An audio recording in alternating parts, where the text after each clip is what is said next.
Buenos días, buenas tardes a todos nuestros amigos del Centro Virtual de Estudios de la Gestión Pública. Hoy, como cada año, después de 23 años, Es el 23, 23 edición del FIDA. nos encontramos ahora en Cartagena de Indias, reproduciendo, renaciendo anualmente como el ave Félix, en este Congreso Internacional de Derecho Administrativo y Buen Gobierno que organiza el Foro Iberoamericano de Derecho Administrativo, especialmente por la impulso que le da su presidente, el doctor Rodríguez Arana. En esta ocasión hemos platicado, vamos a platicar estos días también, primero de políticas públicas y derecho administrativo y después procesal contencioso y buen gobierno. Para que nos explique en qué consisten estos dos encuentros académicos, pues qué mejor que el doctor Rodríguez Arana. Bienvenido a este programa, doctor. Gracias por acompañarnos. Muchas gracias, Carlos. Un saludo especial para las personas que siguen los programas del Centro de Estudios de Gestión Pública. Me complace mucho acompañarles en este momento para tratar sobre una materia que nos convoca aquí, Cartagena. Estamos profesores de todos los países de América, desde Baja California, lo más al norte, hasta Ushuaia, lo más al sur.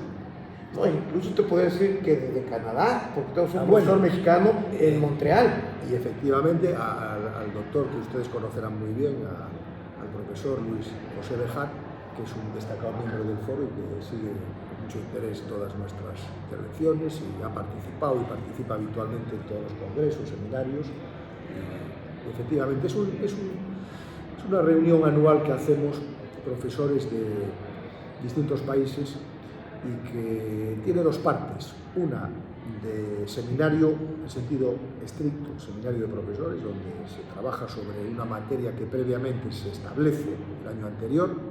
Ayer determinamos la materia del año que viene, que será en San José de Costa Rica, y que va a ser sobre el régimen jurídico de los bienes públicos.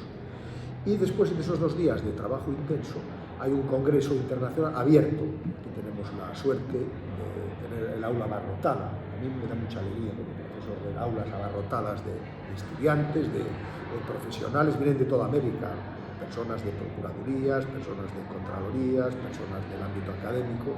Y estos 2 días primeros hemos estado trabajando sobre una cuestión que, como decía Carlos, es de gran actualidad, es de gran interés para nosotros, porque el derecho administrativo, como tú sabes, y ustedes conocen también, nace para someter el poder público al derecho. Y esto es importante no perderlo de vista en un tiempo en el que parece que el poder público puede actuar según le apetezca, según le convenga. No, el poder público en un Estado democrático sobre el derecho tiene que actuar con arreglo y discurrir con arreglo a los parámetros del derecho. El derecho administrativo es, por así decir, el derecho del poder público para la libertad soberana de las personas, o yo lo concibo, la ordenación racional de los asuntos del interno de acuerdo con la justicia. Y así nació.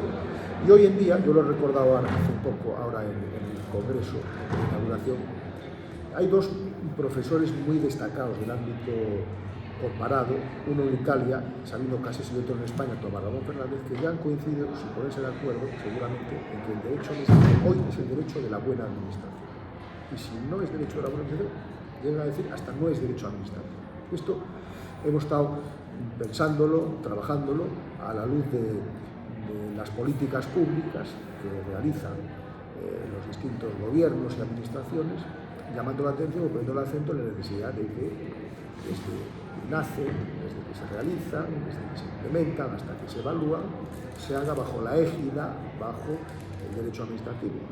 Es más, si el derecho administrativo no acompaña la política pública no es una política pública democrática o propia de un Estado de Derecho. Y fíjense si es importante que hemos publicado un libro, que Carlos lo tiene también, Orlando Aguató, un libro de 2 tomos, que son más de 1000 páginas sobre esta materia, en general y luego en distintas de las áreas específicas, vivienda, función pública, seguridad, urbanismo, ordenación del territorio, defensa, en fin, muchas de las áreas que componen las políticas públicas para llamar la atención sobre la importancia de que el derecho esté presente para que cumpla su función, porque si el derecho es poco a poco expulsado, arrinconado, aislado y no es seguido y observado por las políticas públicas, nos estamos yendo a otros modelos que no tienen nada que ver con los modelos del Estado socialdemocrático de derecho.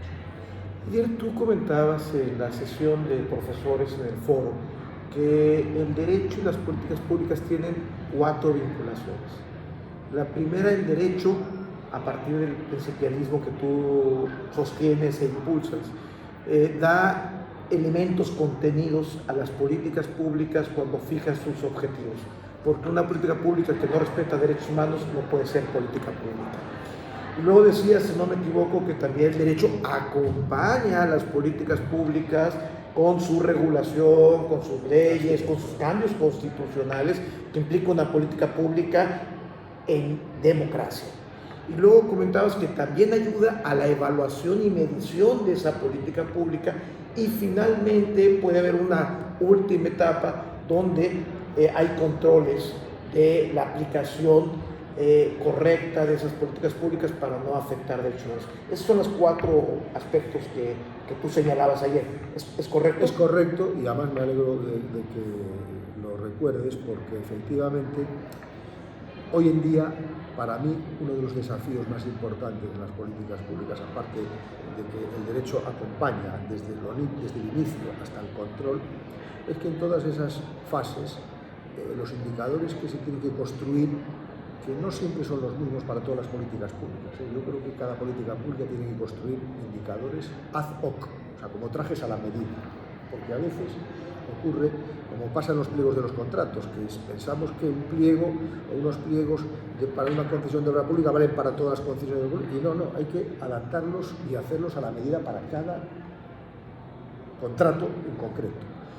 Entonces, esos indicadores tienen que estar confeccionados de manera que midan la calidad de las distintas etapas y que están vinculados. Yo sé que esto no es fácil, pero sé que Naciones Unidas tiene unos índices, se llama Gini, que yo conozco porque participé entre 2002 y 2006 como miembro de la Comisión de Expertos de Naciones Unidas de Administración Pública, y son unos indicadores que permiten medir en cada momento de la política pública su seguimiento, su incardinación y su orientación hacia aspectos de mejora de la vida de las personas, de aspectos que están concretados con la calidad de la vida de las personas y, por supuesto, de los derechos humanos. Y esto hoy en día es fundamental, porque la gente tiene derecho a que los fondos públicos que se destinan a las políticas públicas reviertan en mejora de la calidad de las personas, y los administrativistas no podemos renunciar a diseñar, como decía mi maestro Meilangi, un ordenamiento de realización concreto al servicio de la dignidad de las personas. Por eso lo que ahora ha señalado Carlos en esas 4 fases, no solamente hay que mirarlo al final, yo creo que hay que intentar mirarlo en todos y cada uno de los momentos, y para eso hace falta indicador. Yo ahora estoy bastante polarizado en esta materia, hasta el punto que el seminario que hacemos en Mariñán, que Carlos ha venido alguna vez, claro, el año que viene va a ser sobre, fíjense, contratación pública, índices de calidad y desarrollo humano, precisamente para apuntalar esta idea. Creo, no me dejes mentir, que si podemos dar 3 conclusiones de lo que platicamos ayer, es que primero, las políticas públicas salen de un problema de la sociedad, no un proyecto del gobierno. De la realidad. Sí, de la realidad. De la real realidad. La real realidad, pero impulsada por la sociedad. No es un proyecto de gobierno. Eso es una parte primaria. Segunda, que un programa de gobierno es distinto a una política pública, porque la política pública implica siempre pluralidad de visiones, pluralidad de objetivos. Y finalmente, que estamos viviendo una época en la que los gobiernos se concentran y disfrazan sus programas de políticas públicas para destruir políticas públicas de la sociedad, que ahí no conozco del Estado. Creo que esas son las 3 grandes conclusiones y un debate sobre el papel de los jueces en el control de las políticas públicas. Creo que ese es el los 4 elementos fundamentales de lo que vimos ayer, si no me equivoco. Sí, sí, efectivamente, por una parte, para la administrativista es muy fundamental la realidad. A veces ocurre que muchas políticas públicas se diseñan y se construyen en laboratorios tecnocráticos al margen de los problemas reales de la gente. Y claro, esas políticas públicas no inciden en nada. Son programas, son ideas de un burócrata. Reflexiones, pero que lamentablemente a veces se quieren convertir en aplicaciones concretas y se llevan a la realidad, y esto es, yo lo comparo en la teoría social con el concepto de ideología cerrada que se maneja y que es un concepto que habla de modelos teóricos que sin contraste empírico se aplican mecánica y totalitariamente sobre la realidad. O la otra, la planeación democrática que experimentamos mucho en los años 80, donde es el gobierno induciendo una participación ciudadana para que legitime su programa. Yo eso lo llamo participación inducida, edulcorada, vertical, artificial, pero no es participación real. Sí, porque hay que ver la participación ciudadana en diversas dimensiones, y las políticas públicas es una apertura a esta pluralidad de los grupos interesados, no de la población abierta. Las políticas públicas y el derecho tienen que verse desde el punto de vista, desde el pensamiento abierto, plural, dinámico, complementario, crítico y centrado en la dignidad de la persona. Si no, lo que vamos a hacer son políticas públicas con minúscula propias de sistemas autoritarios. Es decir, en el autoritarismo no existen políticas públicas, existen programas, proyectos de líderes, proyectos nacionales, pero no políticas públicas. Existen ideas visionarias que son concebidas en un momento de impulso y en un momento de una visión que se tiene, pero que eso en una democracia tiene que llevarse, tiene que abrirse, tiene que dialogarse, porque si no volvemos a la idea iluminista del funcionario que cree que porque se le ocurren las cosas pues ya tienen que aplicarse tal y como las concibe, y esto no es así. Hay que contrastarla, hay que comentarla, hay que dar participación a la gente, y cuando pues eso está más o menos ya consensuado y es razonable, pues ya ponerlo en marcha.